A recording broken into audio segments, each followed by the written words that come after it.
All right, we're back broadcasting live at the Toms River Auto Group studio right here in Northfield. Billy Schweim, Nikki Earnshaw, Jack Brooks, and of course now it's time for the Beach Patrol Report, brought to you by McCann Realtors of Sea Isle City, 4111 Landis Avenue in Sea Isle. For rental and sales, call 609-263-7422 or go online at McCannRealtors.com, where you can also keep up with all the South Jersey lifeguard news and racing schedules, and by the Ocean City Beach Patrol Lifeguard Alumni Association. This summer, honoring all the lifeguards with 25 years or more of service in Ocean City, reminding you to be safe and swim near a lifeguard. Now it's time to go to the Toms River Volkswagen Sports Hotline and welcome into the locker room the Chief of the Longport Beach Patrol, Tom Kresz. Good morning, Chief. Morning, Billy. How's it going? All right, we're having our Beach Patrol segment. You're the last chief that we're going to get a chance to interview and talk with before we actually start covering all the races. And of course, former lieutenant of the Ocean City Beach Patrol, Jack Brooks, is here with me. And Tom, before we get started, do you pay any attention to the Nathan's hot dog eating thing with what's his name, Joey Chestnut? Joey Chestnut. Do you pay attention to that?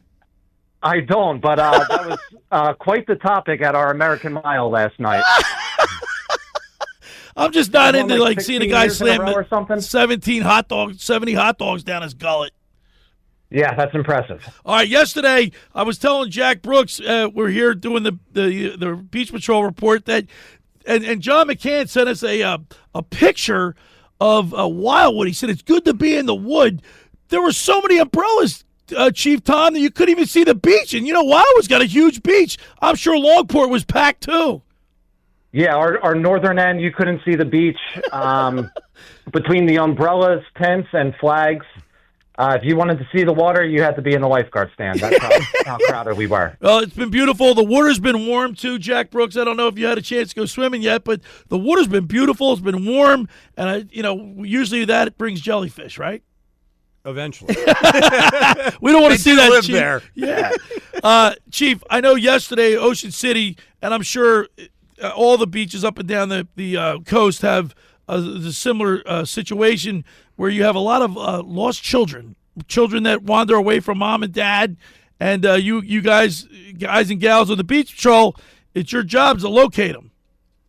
Yeah, so yesterday we had 5 alone, which for small Longport, that's a big number. We might have 1 or 2 on the weekends, but 5 in one day, that's pretty high for us. What do you recommend, Chief? Radio. Chief, what do you recommend? Jack had came up with a good idea. Maybe put the phone number of the parents on the kids, like write it on their arms or something. I like that idea. Personally, I like to put my kids in bright shirts, so I see the neon yellow. I know they're right in front of me. We try to educate our kids as much as possible when they are missing, and then we ended up finding them, that, look, if you're lost, just go right to the closest lifeguard. They'll get on the radios. We'll start driving down the beach looking for mom or dad. But education is really key for us. I think it is for every beach patrol. This is Jack, and we always find them. We don't seem to have anybody that's permanently lost, but it's I think that education, and for people that are just there for the week or something, you got to kind of remember the lifeguards are your friends on the beach, and the kids need to know that too. They're a safe Absolutely. spot. Yeah. Hey, Chief, the races are going to start. You have the Mike McGrath Memorials coming up, I guess, next Friday, and Mike McGrath and Sean Duffy they've been rowing for how many years now? They've been together. Quite a while. So but you got to stay competitive. I know is your Beach Patrol similar with a lot of other ones where you got to have a city row off to see who's going to represent Longport in the out of town races? Yeah, so our doubles row-off is going to be Monday. We have a few crews signed up to challenge Sean and Mike. We had singles last week, and our beach EMT, Joe Costa, just edged out Mike. So he'll be competing for us in singles to start out the year. But this year, we have some good interest in our younger guards wanting to go out there and compete. So Monday should be fun, a good challenge, and we'll see how it shakes out. Now, how big of a beach patrol is Longport? How many guards do you have? How many stands are set up so the people know? I have a total of 60 lifeguards, and we have 12 stands over the 1.5-mile beach that we have here in Longport. Longport, by the way, I don't know if you know this, Tom, but I was on the Longport Beach Patrol, and I love Longport. It's a great little community. And so when is the Mike McGrath Memorials? So our women's invitational is going to be Tuesday the 8th, and then the Michael McGrath Memorial is going to be Friday, July 11th. And what time, who's involved in the Mike McGrath Memorials, and what time do they start? They start at 6:30, and it's the Atlantic County Cruise. So Brigantine, Atlantic City, Ventnor, Margate, and us. Look, we look forward to seeing you on the beach, Chief, and we thank you so much for all you do to keeping our bathers and the public safe, and I look forward to seeing you at the races. Sounds good. Thanks, Billy. All right, there he is, the chief of the Longport Beach Patrol, Tom Kresz. I love it, Jack. Been doing it a long time. Yeah, man. Yeah. When you see a guy like Mike McGrath and guys like Mike McGrath and Sean Duffy, I mean, I love seeing that we know them. They give us great access. If they win, they'll let us interview them and everything. They're gracious with us. But you start to worry about they're getting a little long in the tooth. You get younger guards coming in, Jack, that are pushing these guys. Well, and I think that was what he was indicating, is there's another crew that's coming up, or there's other singles rowers that are coming up.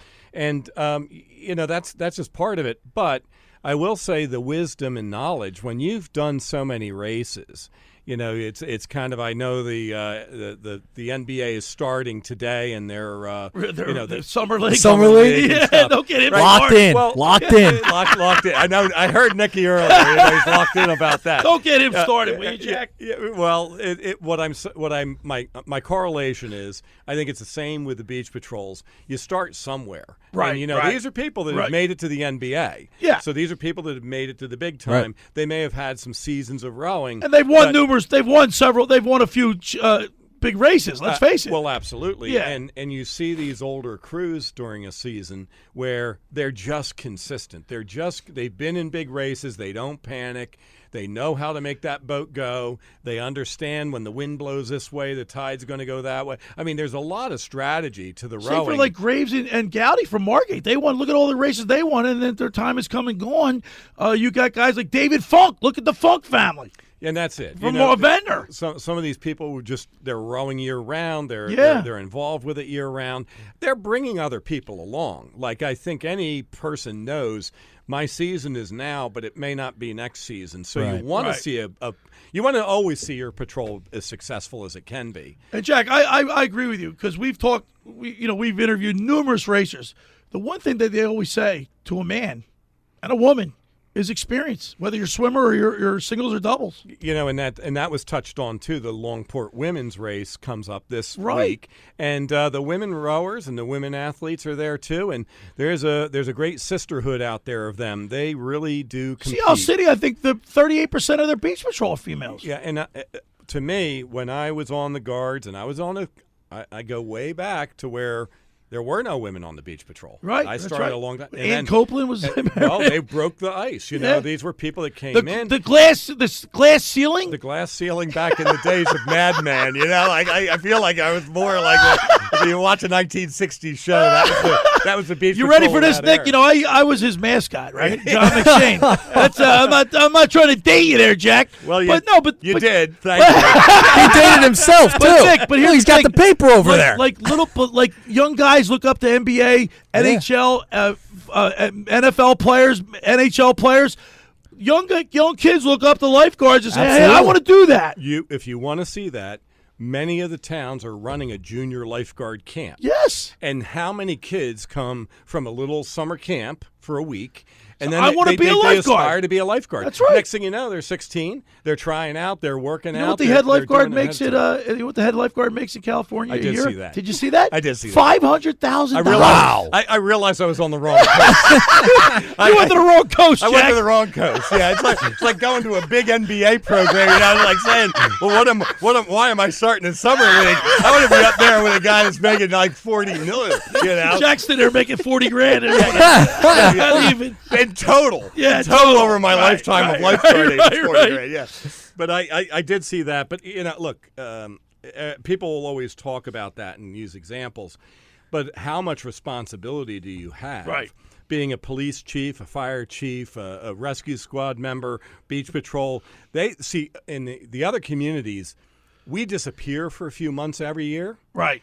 They're there all the time. Yeah, Surf rescue is a big thing because it just means all these guys are trained that extra mile to get in the water and Plus, go they have do to it. deal with like shark bites and all kind of stuff. I mean, they see it all. It's professional lifeguarding. The United States Life Saving Association came on board. You see that in some of the Florida patrols, even though they're somewhat seasonal down there as well. But it's a lot of responsibility, and we put a lot on our 16-year-old kids to go through, as your nephews have, that training. They've got to be responsive, and when you're 16 and you get something that is not unusual, right. Your mettle is tested at that point in time. It really is. Jack, I was on the beach patrol for like 3 or 4 years in Longport.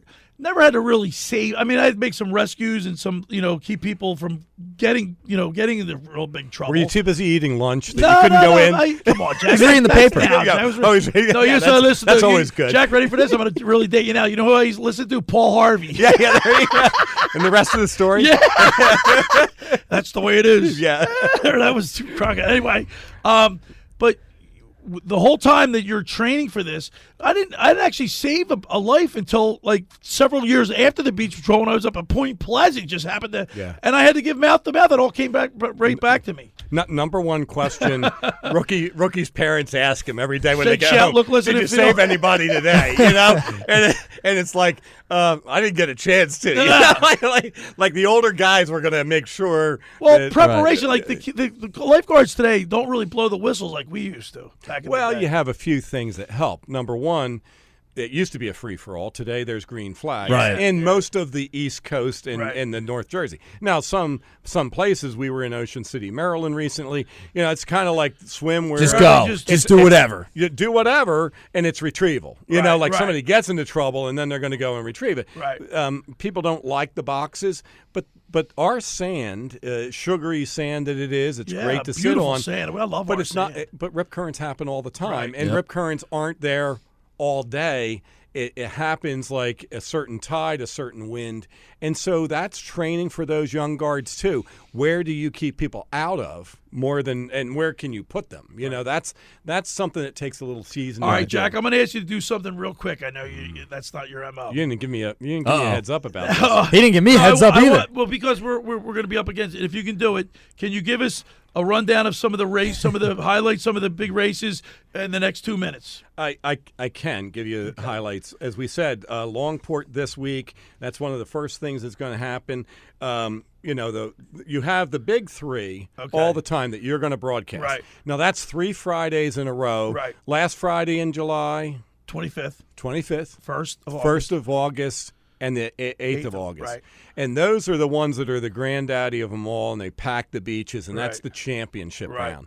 Now, you have Red Bull, too. Yeah, and Red Bull comes up now, and that's one of the other lifeguard things that has come about. And all the beach patrols from up further north participate. That Lavalette, Harvey Cedars, things like that. Right. And I thought that they just did a great job explaining, well, we do our island. So we've got this coming Friday. It's going to be Brigantine, the Absecon Island people. There's another one that goes down into the Tri-Counties, from the other beach patrols. Some of them are just really, they're kind of preparation for the big races.